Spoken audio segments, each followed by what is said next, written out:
નમસ્કાર મિત્રો, હું છું આપનો યોગીરાજ ભવાન અને આજે એક નવી સફરમાં એક સરસ મજાના કલાકાર મને મળ્યા છે. પણ એ પહેલાં આપણી આ ગુજરાતી રંગમંચ ચેનલમાં જે તમારો સાથ અને સહકાર જે મળ્યો છે એ બદલ ખૂબ ખૂબ તમારો આભાર. તો મિત્રો આવો મળીએ, કારણ કે નામ તો એમનું અમરસિંહ ઠાકોર છે, પણ એમને હુલામણા નામથી તમે જે જાણો છો એટલે મારે બહુ એમાં ઇન્વોલ્વ થવું નથી, કારણ કે આપણને આજે એ આપણી ચેનલમાં પોતે ઉપસ્થિત થયા છે, તો એમને થેન્ક યુ કહીશું. ધન્યવાદ. જય માતાજી. જય માતાજી. ખરેખર તમને મળીને ખૂબ ખૂબ આનંદ થયો, કારણ કે તમારો કિંમતી સમય ન હોવા છતાં આજે આપણી ચેનલમાં તમે જે સમય આપ્યો છે એ બદલ ખૂબ ખૂબ આભાર. Thank you. તો સર, ખરેખર મારા દર્શકો ક્યારના રાહ જોઈ રહ્યા હતા. ઘણી કોમેન્ટો મારી હતી કે ભાઈ વાહતાભાઈ વાદી એમના તમે વિડીયો કરો, એમની જર્ની અમને જણાવો. અને ઘણા સમયથી હું ટ્રાય કરતો હતો પણ એ શક્ય હતું નહીં, શિડ્યુલ ટાઈટ હોવાના કારણે. તો આજે તમે મને મળ્યા છો તો આજે મને એક સપના જેવું લાગે છે કે ખરેખર મળ્યો છું કે કેમ, પણ 100% આજે યુટ્યુબના માધ્યમથી તમે મારા જોડે બેઠા છો. સાચું. તો સર, એક તમારો નાનો પરિચય મારા દર્શકોને આપો. નમસ્કાર તમામ દર્શક મિત્રોને. અને ગુજરાતી રંગમંચ ચેનલ, અને આ ચેનલ એક એવી ચેનલ કે જે ઉત્તર ગુજરાતના અને ગુજરાતના તમામ નાના મોટા કલાકારો છે અને એક હાઇલાઇટ કરવાનું કામ, સરસ મજાનું કામ આપણે યોગીરાજ ભવનભાઈ કરી રહ્યા છે. તો એમને સાથ સહકાર અને સપોર્ટ આપજો. સાથે આપ બધા ઓળખતા છો, ના ઓળખતા હોય તો હું સોશિયલ મીડિયા ઇન્ફ્લુએન્સર એટલે કે વાહતાભાઈ વાદી અને વિલેજ બોય અમારી ચેનલ એની અંદર કામ કરું છું. કોમેડી વિડીયા બનાવું છું, મનોરંજન કરાવું છું. સાથે મારું સાચું નામ ઠાકોર અમરસિંહ. એટલે આપ બધાને વિનંતી છે કે ખૂબ સપોર્ટ કરજો. આપણે બધાએ ખૂબ સાથ આપ્યો છે. ખૂબ ખૂબ આભાર આપનો.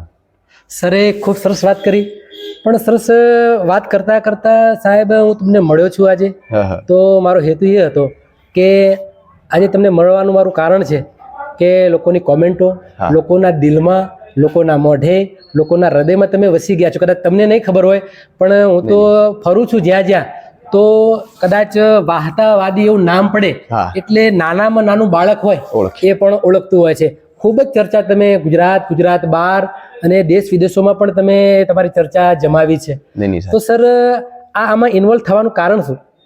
કારણ તો એવું કંઈ વિશેષ નતું, પણ એક બોલકણો સ્વભાવ, એક મળતાવળો સ્વભાવ, મિત્રો મળે, સર્કલ મળે અને સદાય મોજ જ કરાવવાની, કોમેડી કરવાનું, આ તે હસી મજાક બધું મિત્રો સર્કલ હંગાત કરતા હોય. તો મિત્રોથી જ એક પ્રેરણા મળી કે તમે સરસ મજાનું આવું બધાને બેઠા હોય ત્યારે હસાડી શકો છો, તો તમે દુનિયાને હસાડી શકો.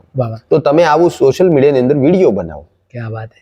તેથી પછી મિત્રોના સલાહથી આપણે વિડીયો બનાવવાનું ચાલુ કર્યું. ખબર જ નથી કે સોશિયલ મીડિયા શું આવે. આજથી 5 વર્ષ પહેલા તો એન્ડ્રોઈડ મોબાઈલ નતો. એટલે ઘણું બધું જીવનમાં કુદરતને જે લખેલું હોય તો આપે જ છે, પણ એના માટે માણસને મહેનત કરવી પડે. સ્ટ્રગલ કરવી પડે, મહેનત કરવી પડે. અને જે તમારું મન મક્કમ હોય, હિંમત તમે જે રાખી હોય ને, એની કોઈ દી નિષ્ફળ જતી નથી. એટલે અવશ્ય મહેનત કરો, અને મહેનત કરશો તો સફળતા મળે અને મળે. વાહ વાહ વાહ, ખૂબ સરસ વાત કરી સર તમે. તો મારો બીજો પ્રશ્ન છે કે અમરસિંહ ઠાકોર તમારું નામ છે, પણ આ વાહતાવાદી, આવું હુલામણું નામ આપવું કઈ રીતે પડ્યું તમારે? અચ્છા, બહુ મસ્ત જવાબ તમે સવાલ પૂછ્યો છે. એમાં એવું છે કે આપણે ઉત્તર ગુજરાતથી, એમાં બનાસકાંઠાથી, આપણી પબ્લિક ભોળી, દેશી અને હાવ એમ કહેવાય ને કે પ્રેમાળ. આ પબ્લિકની સામે હાઈફાઈ રહેવું અને પ્રોફેશનલ રહેવું લોકોને ગમે નહીં. જેટલા નાના બનીને રહું, સરળ ને સાદા રહો, એટલા લોકોને ગમે. બરાબર. હું એદી અમરસિંહવાદી બન્યો તો કઈ મેળાવત નહીં. વાહતોવાદી બન્યો. વાહતોવાદી એટલે એક જૂના જમાનાનું નામ, એટલે વાહતો. અને આ નામ મેં રાખ્યું એનું કારણ એવું છે કે અમારા કેમેરામેન દશરથભાઈ ઠાકોર, અને એમના દાદાનું નામ વાહતો. દશરથભાઈના દાદાનું નામ વાહતો બા, એટલે મારું નામ રાખ્યું વાહતો. પછી અમારે પૂરો હતો ટીમમાં, પૂરો. અત્યારે તો દુકાન કરી છે. પૂરો હતો અને દશરથભાઈ પપ્પાનું નામ પૂરો, એટલે ભૂરાજી વાહતાજી ઠાકોર. એટલે અમે પૂરાને તો પૂરો જ કહેતા શેખથી, પણ પછી કીધું કે મારું નામ શું રાખું કે વાહતો. એટલે દશરથભાઈ ઉપર એક મજાક કરી નાખી નામ કે દશરથજી ભુરાજી અને ભુરાજી વાહતાજી, આ એમની આખી પેટી. અને અમે એ આખું વિડીયો લઈ લીધું કે આ પૂરો હું વાહતો. બરાબર. પછી લોકોનું નામ એ ગમીને મજા આવી. ઓલ્ડ જનરેશન નું નામ હતું. એ રાખવાનું કારણ એ હતું કે આપણી પબ્લિકને ગમે, પ્લસ આપણા વિડીયો છે એ 40-50 વર્ષથી ઉપરના જે બુઝુર્ગ જે પેઢિયા છે એ જોવે છે. બરાબર. એટલે એમને એવું લાગે, એ નામ સાંભળે એટલે એમ લોકો આપણો છે. આપણો છે કોક. એમના જમાનાનું એમને જે સાંભળવા જોવા મળે છે. હા, જોવા મળે છે, એટલા માટે એ નામ રાખવાનું કારણ એ જ. બરાબર, ખૂબ સરસ સર. તો જેમ તમે કહ્યું કે વાહતો વાદી, તો વાદી એટલે એક એવી પ્રજાતિ છે કે એની ભાષા અલગ હોય, ભાષા અલગ હોય, એની ચાલવાની ટેકનિક, એનો પહેરવેશ અલગ. તો આ બધું કઈ રીતે તમે સંભવ થયું તમારી જોડે? કારણ કે મેન તો ભાષા, હા હા, વાદીની ભાષા બોલવી એ કઈ જેવી તેવી વાત છે નહીં. અને જે તમે સરળ અને ચોખ્ખી ભાષા વિડીયોમાં, હું તમારા વિડીયો જોઉં છું, તો એકદમ સેમ લાગે કે ભાઈ કોઈ વાદી જ એક્ટિંગ કરતા હોય. તો આ કઈ રીતે ઇન્વોલ્વ કર્યું એમ? હવે અમારે અમારું ગામ તેરવાડા. હા, તેરવાડા એટલે બારોટના ખૂબ ગામ છે, ખૂબ ઘર છે અહીંયા. બારોટ સમાજના ખૂબ ઘર છે અહીંયા. અને એમાં અમારે એક રમેશભાઈ કરીને બારોટ, જે વાદીની મિમિક્રી કરે. બરાબર. અને અમારે દર હોળીનો પ્રોગ્રામ હોય બસ સ્ટેન્ડે, એટલે ત્યાં આ રમેશભાઈ એક કોમેડી કલાકાર છે, તો એ વાદીની ભાષા બોલતા. ત્યાર તો આપણે નીચે બેસતા સાંભળતા, એ બોલતા એટલે મને મનમાં ઉતરી ગઈ. એ વાદીની ભાષા, બારોટ છે, વાદીની ભાષા બોલતા મને મનમાં. કારણ કે તમે એક કલાકાર છો, કલાકાર ગમે તે વસ્તુ એના ઇન્વોલ્વ કરી શકે, એટલે મને મનમાં ઉતરી. એટલે પછી મેં કીધું હું એ બોલી કહું આવું તો. રમેશભાઈ બોલે, ઈ બોલતા તેથી મને ગમતું કે આવું બોલે, વાદીનું આવું બોલે છે, મને ગમતું. તો પછી મેં કીધું આપણે બોલવું છે. પછી આ વિડીયોની શરૂઆત કરી અને 2 વાદી નીકળ્યા છે, લગભગ મારું ભવિષ્ય લઈને નીકળ્યા છે. હા, એટલે અમે વિડીયો બનાવવા જતા હતા કે શું વિડીયો બનાવશું, 2 વાદી નીકળ્યા. મેં કીધું આજ તો હું વાદી બનું, વાદીનો વિડીયો બનાવી. ક્યાં વાત છે. જીવનમાં બીજો વિડીયો વાદીનો બનાવ્યો હતો યુટ્યુબમાં, અને હું વાદી બન્યો હતો. ની ભાષા જયારે હું બોલ્યો હતો ત્યારે ખૂબ વિડીયો ચાલ્યો હતો. અમારે 1000 સબસ્ક્રાઇબર હતા ચેનલમાં, તેથી ઈ બીજા નંબરનો વિડીયો 1 મિલિયન થયો હતો. ક્યાં વાત છે. હા, 1 મિલિયન વ્યૂઝ આવ્યા હતા. તેથી લોકોનો ખૂબ સપોર્ટ મળ્યો. બરાબર.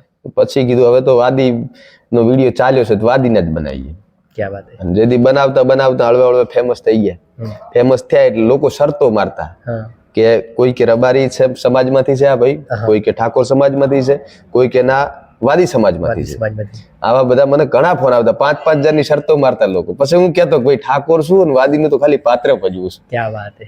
એટલે લોકો તો બી હારી જતા ને, અમે તો કે વાદી તારતા, પણ તમે તો કે ઠાકોર છો, પણ તો હારી જતા તો બી ખૂબ ખુશ થતા. લોકોએ સદાયને માટે, હંમેશના માટે, હરેક ટાઈમે ખૂબ સાથ સહકાર આપ્યો. તો સર તમે એક ખેતીવાડી લક્ષી કામ કરો છો, એક ખેડૂતના દીકરા છો તમે, તો તમને એ વખતે જયારે શરૂઆતમાં તમારા જે વિડીયો બનતા ત્યારે તમને એવું લાગતું કે અહીંયા સુધી હું પહોંચીશ એમ? એવો તો કઈ ખ્યાલ નતો કે અહીંયા સુધી હું પહોંચીશ, એવો તો કઈ ખ્યાલ નતો. પણ જેથી શરૂઆતના વિડીયા, મારા વિડીયા તમે 5-6 વર્ષ પહેલાના વિડીયા જોજો, ખેતરના લોકેશનમાં છે, ટમાટા ઉભા હશે, બાજરી ઉભી છે, ઘઉં ઉભા હશે, બધું ઉભું છે. ખેતીવાડી. એટલે લોકેશન નું લેવાનું કારણ જ એ હતું કે અમે કામ કરતા ખેતરમાં, અને એ કામ પૂરું કર્યા વગર તો જવાનું સેટ થતું નથી. એટલે ત્યાં બસ 2 કલાક, અડધો કલાક કે 2 કલાકનો રેસ્ટ લઈ અને ત્યાં ખેતરમાં જ વિડીયો બનાવી દેતા. અને ખેતી આપણે હાથે કરતા. ઘરથી તો પૈસા, દીકરો જયારે ઘરે પૈસા કમાઈ ના આપે ત્યાં સુધી તો કઈ સેટ થાય નહીં. એટલે કામ મૂકીને તો જઈએ ના કે, એટલે કામ એ કરવાનું, સાથે વિડીયો બનાવવાનો. એટલે એ વિડીયો બનાવતા, કામ કરતા કરતા વિડીયો બનાવ્યો. અત્યારે વિડીયો બનાવતા બનાવતા અત્યારે બીજા કામ અત્યારે ના કરો તો ચાલે એવું છે, બધાની મહેરબાનીથી. બીજું બરાબર, ખૂબ સરસ. કારણ કે તમને એક કારણો વગર, તમે કોઈ આશા રાખ્યા વગર આજે આ માધ્યમમાં તમે થયા છો, તો આજે એનું પરિણામ તમને મળ્યું છે. કે ગીતામાં કહ્યું છે કે તું કર્મ કર, ફળની આશા ના રાખીશ. ફળ ક્યારે આપવું, કેવું આપવું, એ મારા પર નિર્ભર છે. સાચી વાત છે. તો સર એક બીજો મહત્વનો પ્રશ્ન છે કે તમારું ગામ અને ગુજ્જુ લવગુરુ, આજે તમે બંને ફેમસ છો, તો એમને મળવાનું કઈ રીતે થયું? એમને મળવાનું એવી રીતે થયું કે ટિકટોક નો સમય આવ્યો. હું તો ટિકટોક ને ભગવાન માનું. ટિકટોક ને બી અગરબત્તી કરવું હોજે. એનું કારણ છે કે આપણે હાઈલાઇટ ટિકટોક માંથી થયા. વિડીયા તો આપણે યુટ્યુબ માં ચાલ્યા, પણ ફેમસ ના થયા. ફેમસ ટિકટોક માંથી થયા. પ્લેટફોર્મ ટૂંકું હતું, શોર્ટ હતું, 15 સેકન્ડ થી 30 સેકન્ડ 1 મિનિટ સુધીનું. એની અંદર આપણે ફેમસ થયા. એમાં અમારો એક વિડીયો વાયરલ થયો, એટલે ગુજુભાઈએ અમને મેસેજ કર્યો. ગુજુભાઈએ મેસેજ કર્યો કે તમે મને મળો. આપણે મળવા ગયા. મળ્યા તેદીથી વિડીયો મળ્યા ને, તેદી એમ જ કીધું હતું કે પેલા વિડીયો બનાવીએ પછી બીજી બધી. ક્યાં વાત. પેલો વિડીયો બનાવ્યો, એ વિડીયો ખૂબ ચાલ્યો, અને તેદીથી કરીને આજ સુધી વિડીયા જ બનાવી કર્યા. અને તેદીથી આજ સુધી ખૂબ સાથ સહકાર આપ્યો ગુજુભાઈ. આપણને ખૂબ સાથ સહકાર આપ્યો. આપણને કોણ રોકતું? સાચી વાત. એટલે ગમે એને મદદ કરવી પડે. આજે અમારે ગુજુભાઈ નો મને ફોન આવે, હાથે અહીંયા રે 10-10 દાડા તેરવાડા રે, હું જઉં તો હું ત્યાં રહું, પણ ખૂબ સાથ સહકાર અને સપોર્ટ આપ્યો. 100%. કારણ કે મિત્રતા સંબંધ એક એવી વસ્તુ છે કે જેટલી તમે વધારો એટલી એ વધે છે. અને આજે તમે એક બંને ભાઈની જેમ, આજે ભલે ગામ બંનેના અલગ છે પણ એક ભાઈની જેમ તમે લોકો સામે આજે આવ્યા છો, તો ખરેખર એમનો અને અમારો ખૂબ આનંદ છે. અને આ તમે કાર્ય કરી રહ્યા છો, લોકોને હસાવવાનું, લોકોને રાજી કરવાનું, એ ખૂબ મહત્વનું કામ છે. તો સર આજે ગામડે ગામડે ફરું છું, બરાબર, લોકોને મળું છું, અને તમને પણ મળવાનું ઘણી બધી મારી ઈચ્છા હતી, અને આજે મારું સપનું પૂરું થયું છે. તો ખરેખર મારી જાતને આજે હું તમારા જોડે બેઠો છું તો ધન્ય માનું છું. કારણ કે તમારા જેવા એક આર્ટિસ્ટ, મેં તો એવું માન્યું હતું કે ભાઈ કે મને મળશે કે કેમ, આજે અચાનક જ કોઈ ફોન કર્યા વગર અથવા કોઈ ચર્ચા કર્યા વગર હું તમારા ત્યાં આવી ગયો છું. છતાં તમે મળ્યા, તમારો કિંમતી સમય, આજે એક મહત્વના કામે તમે જવાના હતા છતાં અહીંયા રોકાણા છો. ને રોકાવું પડે ને, તો ખરેખર દિલથી તમારો આભાર માનું છું. સરસ. તો સર બીજું કે મારી ગુજરાતી રંગમંચ ચેનલ ઘણા બધા કલાકારોને મેં ઇન્ટરવ્યુ કર્યા છે, અને તમારા જોડે પણ આજે ઇન્ટરવ્યુમાં બેઠો છું, પણ મને બહુ આનંદ થાય છે એમ કે તમને સાંભળ્યા જ કરું. વિડીયોમાં તો હું સાંભળું છું, પણ આજે રૂબરૂ તમને સાંભળું છું તો ખૂબ મજા આવે છે. તો આપણી આ ગુજરાતી રંગમંચ ચેનલમાં જે તમે આજે એક પોડકાસ્ટ તરીકે, એક ઇન્ટરવ્યુ તરીકે બેઠા છો, તો કેવું લાગે સર? ખૂબ ખૂબ સરસ મજા આવી. ઘણા બધા ઇન્ટરવ્યુ આપ્યા જીવનમાં, મેં ઘણા બધા ઇન્ટરવ્યુ આપ્યા, પણ મને એમ થાય છે કે આજે દિલથી મને જો ઇન્ટરવ્યુ આલોનું એમ મેં તમને કીધું, મેં ચલો કરી જ લઈએ દિલથી. કે ઘણા બધા લોકો ઇન્ટરવ્યુ માટે ફોન કરે છે, આવવાનું કે છે, અને ઘણા બધાનું હજી સેટિંગ નથી થયું. બરાબર, હું મને પૂછે એટલો જવાબ આપું છું, પણ આજે એમ થાય કે જે તમે ના પૂછી શકો ને મારે અંદરથી જવાબ આપવો, મનની વાત એ મારે કહેવી છે. બરાબર, એટલે કહેવાનો મતલબ મારો એ છે કે જીવનમાં માણસને જે નક્કી છે તો છે જ, પણ મહેનત વગર કશું છે નહીં. હવે મહેનત કરવી ખૂબ જરૂરી. એ મહેનતનું કારણ કહું તમને. હું એમ કહું કે હું જયારે આ ઇન્ટરવ્યુ લોકો જોતા હશે, કદાચ મને મારા ખેતર રોડ ઉપર છે ત્યાં મને વાડ કરતા જોયો હશે, પાણી વાળતા જોયો હશે, બરોબર, એ લોકો નીકળે એટલે મને જોવે એટલે ઉભા રહે, ઓળખે, ફોટો પાડે. મને એમ કે ભાઈ તમે વાડ કરો હરા, તમે પાણી વાળો હરા. પણ મારે કહેવાનો મતલબ એ છે કે હું વિડીયો બનાવું છું તેનો મતલબ એ નથી કે હું વિડીયો જ બનાવું, એની સાથે મારે બીજા પણ કામ કરવા પડે. આપણે ખેડૂતના દીકરા છીએ, અને ખેતી આપણા માટે સર્વસ્વ છે. જીવનમાં ખેતી સિવાય તો કશું છે જ નહીં. બરાબર, હું નોકરી કરું, ખેતી કરું, વિડીયા બનાવું, તમારા જેવાના પ્રસંગમાં હાજરી આપવાની હોય, કોઈના પ્રમોશનમાં જવાનું હોય, બધું જ કરવાનું, વ્યસ્ત રહેવાનું. એટલું વ્યસ્ત રહેવાનું કે તકલીફ આવે ને તો તકલીફ ને એમ થાય કે મારે આને તકલીફ કઈ રીતે આવે, આ ટાઈમ જ નથી, આ રહેવાનું. પણ જીવનમાં મહેનત અને નીતિ વાળું કામકાજ કરવાનું, ધર્મનું કામકાજ કરવાનું. બરાબર, ભગવાનને એવો ધંધો આપ્યો છે, તમારા બધા આશીર્વાદથી એવો ધંધો મળ્યો છે જે મૂડી વગરનો ધંધો છે. બોલવાના પૈસા છે, બોલો અને પૈસા કમાવો. બધા જોડે નોલેજ અને બધા જોડે કલા છે જ, બહાર લાવી એને જરૂરી છે. બરોબર, એક મોબાઈલ થી પણ તમે મહિને લાખ રૂપિયા, 2 લાખ રૂપિયા કમાઈ શકો. સોશિયલ મીડિયા છે, ખૂબ ઉપયોગી છે, ખૂબ ફાયદાકારક છે, અને ઘણું બધું નુકસાનકારક છે. પણ એનો સહી ઉપયોગ ક્યાં કરવો એ તમારે વિચારવાનું છે. બરાબર, આજે તમે અમારા વિડીયો જુઓ, અમે જયારે વિડીયો બનાવ્યા ત્યારે એક પોઈન્ટ ખરાબ આવી જાય ના પડે, કાશીને ડિલીટ કરજો. કારણ કે આપણા વિડીયા બેન બેઠી હોય, ભાઈ બેઠો હોય, માં બેઠો હોય, દરેક લોકો એને જોઈ, દરેક આખું ફેમિલી એલઈડી માં જોતા હોય છે. તો એ જયારે પરિવાર જોતો હોય ને એને શરમ સંકોચ ના થવો જોઈએ આપણા સીન થી. એવા જ વિડીયો બનાવે, સમાજ કલ્યાણ માટે બનાવો, શિક્ષણ ના બનાવો. અને શિક્ષણ એ જીવનમાં જરૂરી જ છે. શિક્ષણ ના હોત તો મોએ શું કામ આમાં આવત, મને ના આવડતું હોત કઈ તો હું શું કામ આવત આમાં. એટલે ભણવું ખૂબ જરૂરી છે. તો સર એને મારે એક પ્રશ્ન પૂછવો, અભ્યાસ કેટલો કરે? મેં ગ્રેજ્યુએશન કર્યું. ક્યાં વાત હે, ગ્રેજ્યુએશન કર્યું. તો શરૂઆતથી જ આવો નિખાલસ સ્વભાવ છે તમારો? બસ નિખાલસ. ગ્રેજ્યુએશન તો કર્યું આપણો, ગ્રેજ્યુએશન કર્યું. 1 થી 7 નું શિક્ષણ પ્રાથમિક શાળામાં લીધું, આ ગામમાં જ, તેરવાડામાં જ. 8 થી 12 નું શિક્ષણ લીધું, 8 થી 10 નું શિક્ષણ લીધું હાઈસ્કૂલમાં, તેરવાડામાં જ. બરાબર, 10મું પાસ કર્યા પછી હું આઈટીઆઈ કરવા ગયો. આઈટીઆઈ કર્યું મેં, કોમ્પ્યુટર ઓપરેટર કોપાનો કોર્સ કર્યો 1 વર્ષનો, ઈ કર્યો. ઈ કર્યા પછી હું પાછો 11માં બેઠો અહીંયા જ તેરવાડા. 11-12 કર્યો. પછી બીજી વાત, 11-12 કર્યો, 12માં હું બધા વિષયોની અંદર મારા હાઈએસ્ટ માર્ક. ક્યાં વાત હે. હું ખાલી એક ઇંગ્લિશ ની અંદર પાસ થઉં ને તો હું પહેલા નંબરે આખા ક્લાસમાં પાસ થઉં. ક્યાં વાત. પણ ઇંગ્લિશ નો ખૂબ કાસો માણસ, ઇંગ્લિશમાં પાસ થયો નહીં, ફેલ થયો, એક વિષય ફેલ થયો. બાકી બીજા બધામાં મને હાઈએસ્ટ માર્ક. પછી મેં ઇંગ્લિશ ની પરીક્ષા મેં આલી 4 વખત આલી. ઇંગ્લિશ ચમ ના આવડે, ક્યાં વાત. હું બાબર જો કોર્સ કરી આવ્યો, ઇંગ્લિશના સ્પેશિયલ કોર્સ કર્યા, તો પાસ ના થયો.